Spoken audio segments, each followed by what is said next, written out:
পশ্চিমবঙ্গের সমস্ত চাকরি প্রার্থীদের জন্য দারুণ একটি সুখবর। আজকে আমরা আপনাদের সামনে এ সপ্তাহে প্রকাশিত হওয়া কর্মসংস্থান পেপারটি নিয়ে হাজির হয়েছি, যেখানে আপনারা প্রকাশিত হওয়া সমস্ত চাকরির খবর জানতে পারবেন এবং কোন কোন স্থানে মোট কত কত শূন্যপদ রয়েছে, কিভাবে আবেদন করতে হবে, সমস্ত কিছু গুরুত্বপূর্ণ তথ্যাদি আজকে আমাদের ভিডিওটির মূল আলোচ্য বিষয়। তো আর দেরি না করে এক নজরে একবার দেখে নেওয়া যাক কর্মসংস্থান পেপারটির প্রথম পেজের হেডলাইনগুলি। নাম্বার 1, রেলের গ্রুপ ডি পরীক্ষা শুরু 17ই আগস্ট। ভারতীয় রেলের গ্রুপ ডি পদের অনলাইন সিবিটি টেস্ট শুরু হবে 17ই আগস্ট থেকে।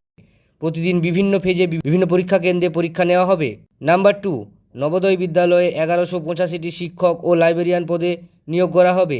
নবোদয় বিদ্যালয় সমিতির অধীনস্থ রিজিওনাল অফিসের কাজের জন্য পোস্ট গ্র্যাজুয়েট টিচার ও পোস্ট গ্র্যাজুয়েট টিচার লাইব্রেরিয়ান পদে মোট 1185 জনকে নিয়োগ করা হবে। নাম্বার 3, নেভিতে 2800 জন অগ্নিবীরের নিয়োগ। ভারতীয় নৌবাহিনীতে অগ্নিবীর পদে মোট 2800 জন অবিবাহিত ছেলেমেয়ে